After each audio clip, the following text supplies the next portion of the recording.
Hi everyone, Vacha here from recordingstudio9.com and thanks for joining me again today.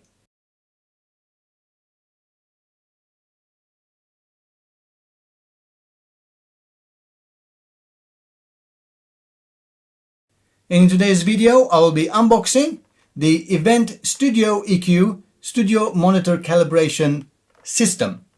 I have several videos on my YouTube channel where I describe how you can measure your room acoustic using a reference microphone and then using the result to EQ your room so that wherever you're sitting down mixing your sweet spot, you get the flattest response from your speakers. I have demonstrated those videos using the Behringer ECM 8000 reference microphone and also EQ Wizard to graph it, and then several other ways to actually EQ your room. So why the Event Studio EQ?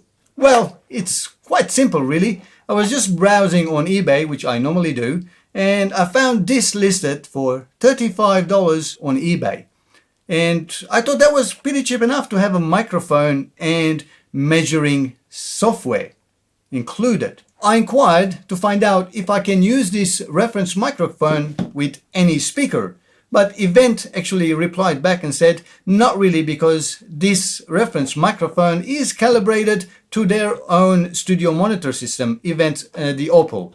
But I went ahead and bought it anyway just to test it out and see how much difference it will actually make with my speakers, which are the PreSonus Ares E8, the 8-inch studio monitors which you see behind me. So without any further ado, let's open the box and see what's inside it.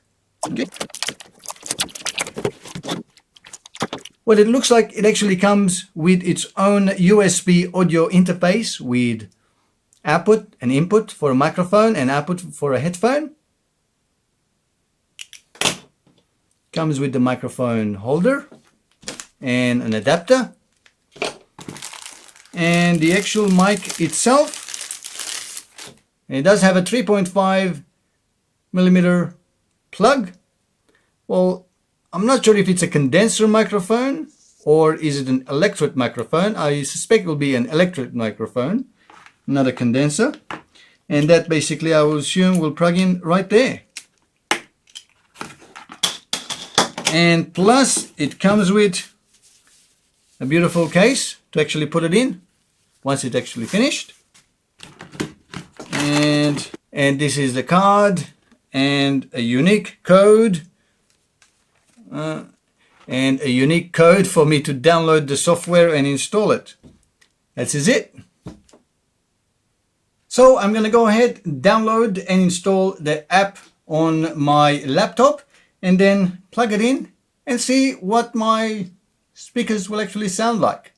I visited eventelectronics.com website and downloaded the Studio EQ software and I installed it, and it looks like I don't need any code anyway. So somehow along the line they decided that they don't need any code. So the code in here is not required, which is really great. So I've got the reference microphone now on the stand in the position where I normally sit and where my head would be. And I've got also connected to my laptop. So let's have a closer look.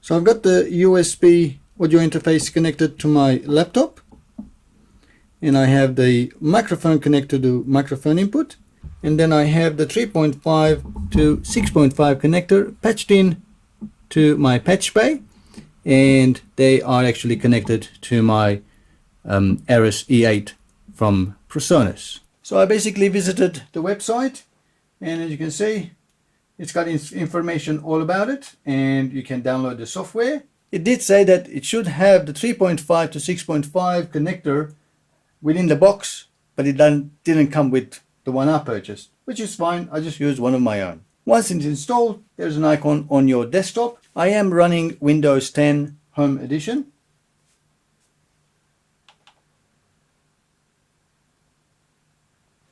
instruction, clicking next, gives you information how you should actually set up your room, the equilateral triangle, lots of information, but also referencing to their own monitors, which is the Opal. And also the height, and talking about how to actually EQ, because it looks like their studio monitors have built-in EQing system where you can select the frequency and a Q or the bell shape, and then you can adjust it to that frequency to dip it down. So any peaks you can dip them down, and so on. So we're not going to worry about that because they actually don't have any. My RS-E8 don't actually have any of those settings, so I'm just going to ignore it for now. It's showing you how it's actually connected, as I have demonstrated already, how I have it connected. And test tone. This is a stage where we really need to have an extra tool. And in this tool, I'm actually using an SPL meter on my iPhone. And we need to adjust the level of the speakers so that there's about 75 to 80 dB that's being detected from the microphone, where the microphone is located. So I'm going to press the test tone. It will generate some pink noise or white noise, or pink noise, whichever they generate, probably a pink noise. And then I need to adjust the levels, and I'll use my laptop volume for that audio interface to adjust the levels and measure it so that it's around 75 to 80 dB.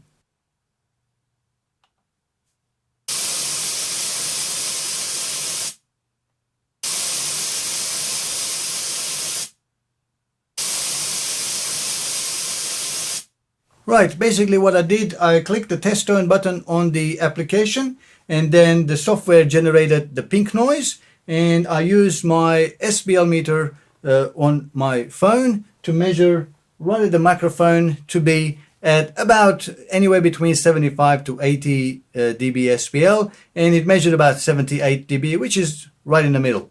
So it's all good to go. So the next stage is to actually measure each speaker. The software has a graph at the bottom and lots of instructions of how to actually use it, even though it's still referring to their own speakers, but I'm just going to try with my speakers and see what sort of result we get. So I'm just going to test the left speaker and then the right speaker, and we'll see the graph. And then obviously we're going to do both speakers as well to see if there are any differences. And we can use the graph, just like in the Room EQ Wizard, to EQ our speakers to fit our room. And well, we'll see how it sounds. Now I should mention that it's feeding directly into my speakers. I don't have any equalization to my speakers. I normally use the Behringer's DEQ 2496, which is a digital equalizer that adjusts the speakers to the room with its own real-time analysis microphone or reference microphone that plugs into, which I have a video on it in my channel, but this is bypassing it, so it's actually turned off. So this is exactly what the speakers are responding in this room. So that's going to measure the left speaker.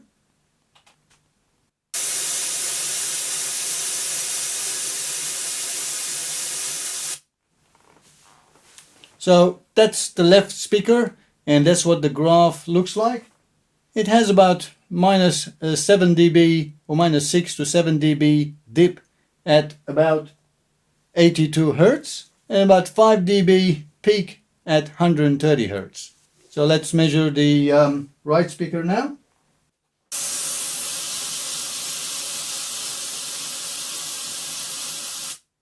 And this is our right speaker.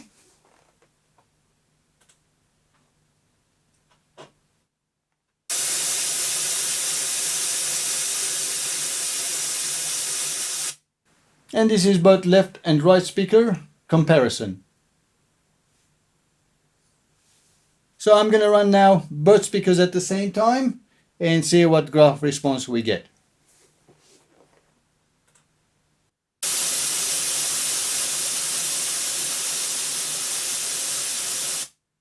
And this is the response of both speakers. And looks like we actually have a dip of about minus 7 dB at 75 Hertz. So what does this graph actually mean to us?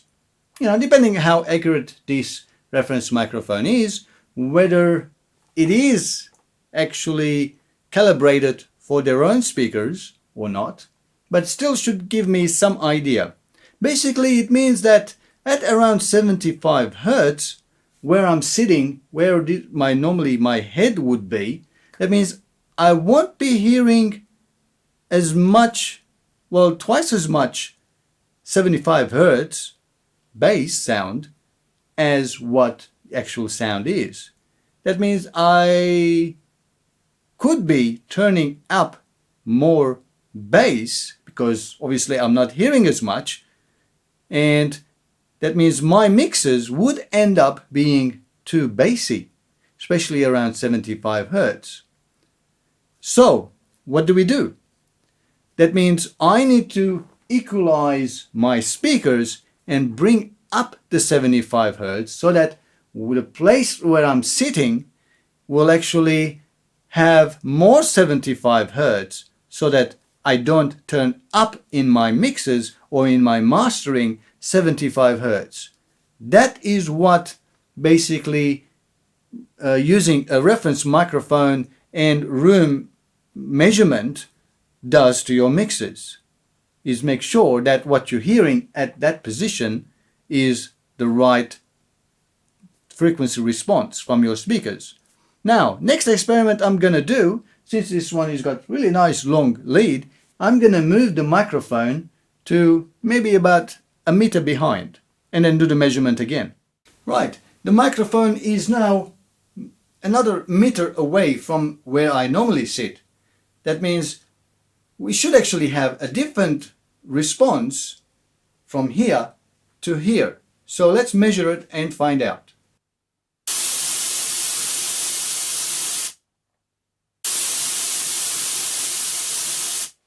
I just made sure that I'm getting the same SPL level now because I moved it a meter behind. And of course, that was about a couple dB lower. So I just increased the volume so that of the test tone. So make sure that it's the same level.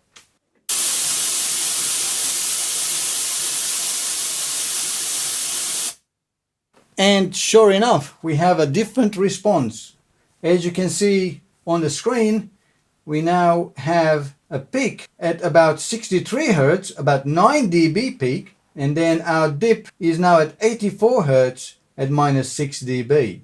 So what does this mean? That means the frequency response of your speakers varies depending where you are sitting.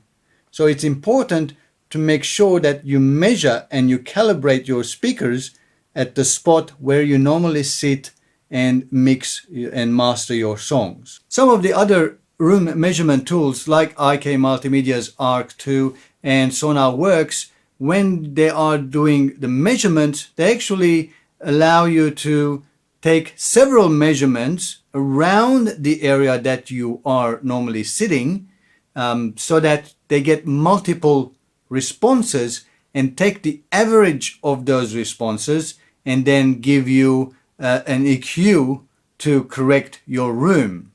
Where in this software, it's only taking one measurement. Sure, you can actually go around and do a few more measurements because a lot of times you are moving in that area as you are listening and changing things as you are mixing and mastering. So the other applications cater for that, where this software is quite simple and easy to use software, gives you, not as accurate response, but still gives you some idea of what your speaker response is in your room. I should mention that the frequency response that I got using this event studio EQ microphone is very similar to what I got when I used my Behringer ECM 8000 microphone and Room EQ Wizard.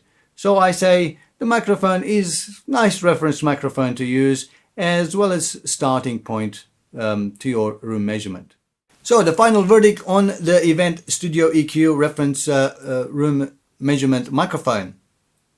$35, definitely worth it, especially when you're actually getting a reference microphone, USB audio interface to run it, as well as the software to give you a graph. It's a matter of just using an EQ plugin at the end of your master bus to adjust and compensate for those dips and peaks in your graph that you get using this reference and the graph. Adjust it. At least it's a starting point, so you get a better mixing outcome. So you know that it's not too bassy. You know that it's not too bright and muddy, your mixes, I mean. So definitely. Well, that's it for this video. Until next time, as always, thanks for watching and have a great time making music.